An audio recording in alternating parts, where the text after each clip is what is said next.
Hey, what's up, gamers? Got just a short vid for you guys and gals that happen to be into Atari 2600 type stuff, and I have here and holding the really weird one together here, and I've got another one in pieces to show you the difference between a couple of standard Atari joysticks. As in, only reason I'm doing this vid is because I have never had one that is actually built better. Every time I find regular old Atari joysticks, they're the ones that are just, as far as I'm concerned, shit. Hence why I like stuff like this. Since childhood, I never liked the original Atari controllers. Anyways, show you this held together here, as in, this looks like just your typical standard controller. And if you're not used to Atari stuff, if you didn't grow up with it, me and probably a lot of people my age that collect are used to the ones to where there's not much movement, maybe about that much in the joystick, as in, this is the top half of the standard one, and that white plastic there's a ring around it with tabs, which is directly hitting a circuit board. So no springiness or nothing, man. They're pretty damn stiff. Same thing with the fire button. You press on it and it don't go down that much. Right off the bat, one thing that did stand out, hard to show you here, but standard fire button there. It's almost a light enough color of orange to where when I hold it up to light, I can see light shining through it. This one, it's such a dark color of orange, it looks like it's been painted onto the plastic. It just has that older type look to it. And then also,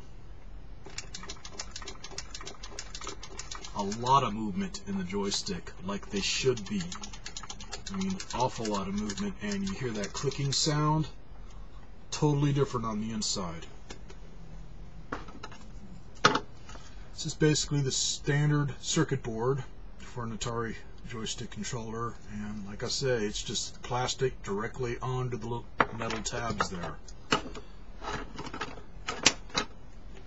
This one, another thing, when I opened this up, I didn't have shit fly out all over the place, as in that. The only thing holding everything together is the top and bottom half. So if you open one up for the first time, do it somewhere where if something falls out, you're going to have it land on your desk or on carpet to where you can see it. Not like the way I have it in here, to where if I drop something small on my carpet, I'll be crawling around for 5 hours like a crackhead trying to find the last nugget. Not a problem with this. The circuit board is actually screwed in via 2 screws to the top piece here, and it's also a little bit set lower, as in the way they did this. There is a sheet of white plastic over the top of the circuit board, same shape, which is nice. It's protecting that tape on there too that holds the little tabs in place. And then each area where the joystick hits and then where the fire button hits, there's like a little plastic cup that's on kind of a tab, as in it's lifted up just a little bit. So when you press the fire button or whatever, it's not just directly onto it, it's pushing onto that little cup in the tab, and that's what's hitting the little disc. So I'll try and show you as good as I can there.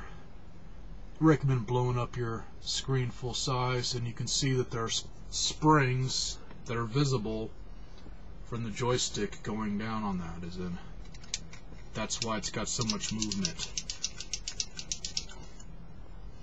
Then another thing that's a big diff, got 3 wires plugged into each side here instead of all of them going into one side. Right off the bat, for anybody who's never seen one built this good, as soon as I grabbed, I thought it was an aftermarket.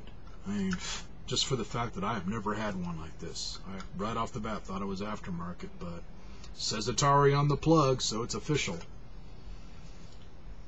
Then another thing, this circuit board, if you look at the back of it, you can kind of see the pattern of the circuitry. This one just solid brown, and it looks like an older type circuit board. And this one also, it doesn't say a damn thing. No serial numbers, no maker stamp, no nothing. This one I believe said I think it was Santo 88, and it was printed in gold off to one side. So don't know if that means anything, but I couldn't find any serial number to coincide it with any of the previous Atari systems. So I'm just taking a guess that maybe this is for the original 70s system, as it's just made better. And me and probably a lot of you guys, when it comes to collecting old school, when there's various systems of the same thing, Sega Genesis being one of the major ones, each time they change it, it gets a little cheaper. As in, I'm figuring this one probably came from Sunnyvale, California, and not Hong Kong or Taiwan like some of my other Atari stuff. So, thought I'd show it to you guys. And if any of you have one of these and know that it's for that system from the 70s, as in the original Heavy Sixer, let me know, man.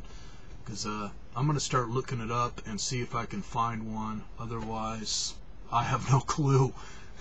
As in, only one I got, it's in good shape, so I'm taking it apart to get it all cleaned up. Probably going to do some clear coat on the plastic parts and keep it for just a display piece. Just one of my oddball things, as in I like to collect oddball controllers. Catch you guys later. Feel free to comment.